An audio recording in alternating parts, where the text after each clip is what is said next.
دیکھیں جل صاحب ایک نظام ہے اور یعنی بڑا انضباطی منظم نظام ہے. آپ خود جرنیل کے عہدے تک گئے ہیں, تو یہ اس طرح یہ الزام کے زمرے میں نہیں آتا کہ ایک یعنی شخص صاحب ان کو یہ الج کر رہے ہیں, یہ تو he is calling in question the integrity of those gentlemen, whether ان کے سسر تھے یا وہ خود تھے. جل صاحب دیکھیے تو پورا صاحب میرا بھی ساتھ سوال لے لیجیے گا, ایک ایڈیشن ہے سوال کا, کہ کیا پاکستان میں جس طرح یہ اس طرح خواجہ آصف کہہ رہے ہیں کہ ان کے سسر نے جنرل باجوہ کو آرمی چیف بنایا, تو کیا پاکستان میں آرمی چیف اس طرح بنتے ہیں اور آرمی چیف کی اپوائنٹمنٹ اس طرح ہوتی ہے؟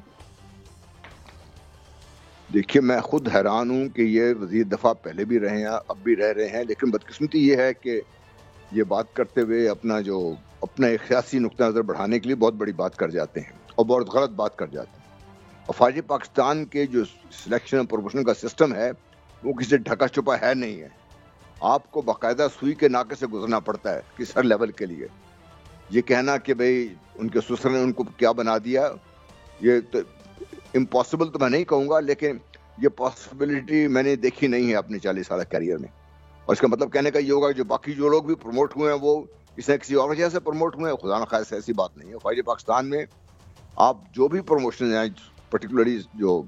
میجر سے آنورڈ سلیکشن رینک شروع ہو جاتے ہیں, میجر تک آپ اپنے مختلف کوالیفیکیشن پہ پروموٹ ہوتے ہیں, اس کے بعد سلیکشن رینکس ہیں. اور اگر پاکستان خدا نخواستہ سلیکشن رینکس میں اتنی بڑے بڑے بلنڈرز کرتا رہا ہے تو پھر آپ کی تو ساری کمانڈ اسٹرکچر کوسچن میں آ جاتا ہے. پھر یہ کیا بات کریں خواجہ صاحب, میرا خیال ہے ان کو بھی اس نیٹ میں آنا چاہیے اور ان کو بھی اس بات کا ان کو بھی پکڑنا چاہیے اس سلسلے میں. اچھا جل صاحب, میں یہ اس لیے بات کر رہا ہوں کہ اب لے دے کہ ہمارے پاس ایک ادارہ ہی ایسا بچا ہے کہ جہاں کم از کم میرٹ پہ, یا اس لیے کوئی بندہ جرنیل نہیں بنتا کہ اس کے ابا جی بھی جرنیل تھے. He has to go through a rigorous training and prove himself in various academies, going through and doing various کیا کہتے ہیں جو آپ کے ہوتے ہیں امتحانات ہوتے ہیں, یا جو اب میں اس لیے کہہ رہا ہوں جل صاحب کہ اس طرح کی غیر ذمہ دارانہ اب انڈین میڈیا لگا ہوا ہے ہمارے اوپر, ان کو تو موقع چاہیے اس طرح کی بات کا. تو میں یہ سمجھتا ہوں کہ کیا when will we grow up, کب ہمیں یہ احساس ہوگا کہ یار میں اتنے بڑے عہدے پر بیٹھا ہوں اور میں جو بات کروں گا اس بات کا امپیکٹ کیا ہوگا. how can we learn it when will come of age. صاحب انہوں نے تو یہ بھی کہا ہے کہ جب ان کے بات ہوئی سسر سے تو انہوں نے کہا کہ آپ کا جو گارنٹی انہوں نے دی باقاعدہ نواز شریف کو, میاں نواز شریف کو, یہ آپ کا وفادار رہے گا. تو اگر اس طرح آرمی چیف کی اپائنٹمنٹ ہوتی ہے تو پوری دنیا میں ایک جاگن سائی تو ہوگی. اچھا نہیں, لیکن جی جل صاحب how would you react to this kind of discourse. دیکھیں جی, میں جس سے پہلے عرض کیا ہے کہ جو لوگ بھی اس قسم کی بات چیت کر رہے ہیں وہ نمبر 1 پاکستان کا بھلا نہیں کر رہے, نمبر 2 پاکستان فوج کا بہت بڑا نقصان کر رہے ہیں. ان کو اس چیز کا پتہ ہے اور جان بوجھ کر ہی بات کر رہے ہیں. میں سمجھتا ہوں کہ جہاں پہ دوسروں کی پکڑ دکڑ ہو رہی ہے ان کو بھی پکڑا جانا چاہیے. ان کو اس قسم کی بات چیت کرنے پر ان کو بھی سزا ملنی چاہیے. یہ پاسبل کیا بات کر رہے ہیں وہ لوگ کہ بھئی سیکنڈ لیفٹیننٹ سے آن ورڈز باجوہ صاحب کو لے کے چلے یہاں تک جنرل بنایا ان کے سسر کی وجہ سے, باقی سب لوگ اسی طرح سے گزر کے آئے. اس میں خدا نخواستہ فوج پاکستان میں ایسی بات نہیں ہے, سسٹم ہے. لیکن سر ایسے الزامات کو کیسے روکا جا سکتا ہے؟ یہ تو الزامات لگتے رہیں گے پھر اس طرح اگر روکا نہ گیا تو. جی آپ ایک شخص کو سزا دے دیں جیسے الزام لگا رہا ہے, دوبارہ الزام کسی کی زبان نہیں کھلے گی. ہم سوچ کے بات کرنے کے عادی نہیں, ہم صرف اپنے مفادات کے لیے اپنی بات کو اپنے آپ کو دنیا کو سنوائی دینے کے لیے کہ میں بھی بات کر رہا ہوں کہ بات ایسی کرتے ہیں.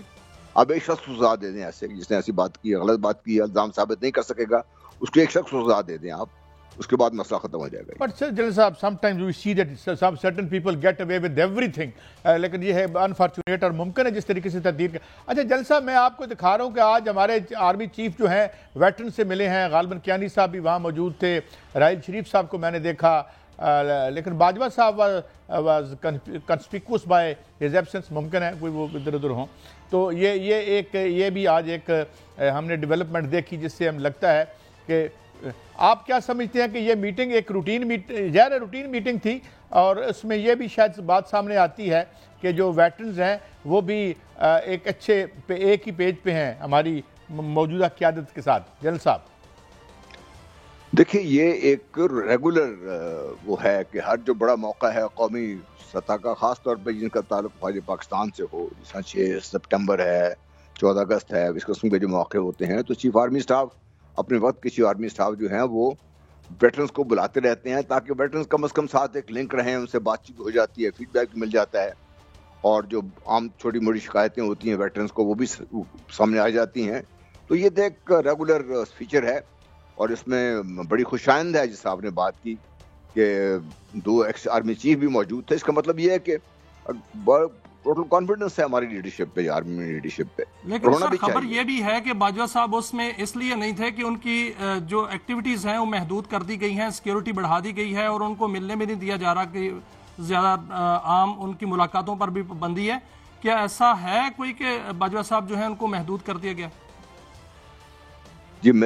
چونکہ میں مصدقہ اطلاعات میرے پاس نہیں ہے، میں بھی اس طرح سوشل میڈیا سے دیکھ رہا ہوں، ایسی بات چیت چل رہی ہے، پاسبل ہے، لیکن میں نہیں جانتا، میں اس پہ آپ کو کوئی کنفرم نہیں کر سکتا اس کو. And we should not be given to these rumours, I believe کہ جو ہے وہ ہے یا نہیں ہے، جب تک اتھینٹک کوئی آئی ایس پی آر کی طرف سے کوئی بات اگر نہیں آتی تو باقی باتیں جو ہیں زیادہ ان پہ ہم بات نہیں کر سکتے. جل صاحب اب میں ادھر آتا ہوں، اس ہفتے میں ایران پر حملے کی بات ہو رہی ہے، مگر آج ایک بڑا عجیب بیان دیا محمد بن سلمان صاحب نے کہ وہ جو ایک ان کی ورچرز ہیں یا جو ایک رابطہ یا ڈیل اسرائیل کے ساتھ ہے، انہوں نے کہا کہ اس ڈیل کے نتیجے میں آئی کین بی اسیسینیٹڈ، اتنی بہت ان کی کہتے ہیں نا ڈاڑی قسم کی سیکیورٹی ہے، اور پھر انہوں نے انور سادات کا ذکر کیا. تو do you think this deal might cost him that heavily which he himself is pointing to? General صاحب دیکھیے مڈل ایسٹ کی پالیٹکس بڑی وولٹائل ہے اور بڑی بھرپور ایسے واقعات سے، اور جب بھی اس قسم کا جو پیس کے ورچرز جس طریقے سے ایم بی ایس نے آتے کیے ہیں، بہت تیزی سے بہت آگے چلے گئے ہیں وہ، جس وجہ سے ان کو یہ ڈر ہے اور یہ خدشات ہیں، اور میرا خیال ہے کسی حد تک ان کو سونا بھی چاہیے، کیونکہ جس حد تک وہ آگے چلے گئے تھے، اگر آپ یہ غزہ کا مسئلہ نہ ہوتا تو پچھلے سال کے اینڈ تک شاید اسرائیل کے اور سعودی عربیہ کے سفارتی تعلقات بحال ہو گئے ہوتے، بہت سارے روابط بحال ہو گئے ہوتے، اور بات اس سے آگے چلی گئی ہوتی.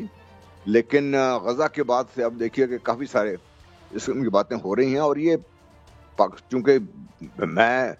کچھ اطلاعات تمہارے پاس ہے نہیں ہے، اگر ایم بی اے صاحب خود کہہ رہے ہیں تو ان کو خطرہ ہوگا تو ایسی بات کر رہے ہیں. جو مثال انہوں نے دی ہے انور سادات کی، کیمپ ڈیوڈ کے بعد سے اب دیکھیے کہ انور سادات کو جو ان کا اسوسیشن ہوئی تھی اسی ہوئی کس وجہ سے تھی؟ اس وجہ سے کہ لوگ شاید یہ قبول نہیں کر سکے جو پیس ڈیل تھی اسرائیل کے ساتھ، حالانکہ اس کے بعد سے اس نے قائم رکھا، کسی نے اس پیس ڈیل کو انڈو نہیں کیا،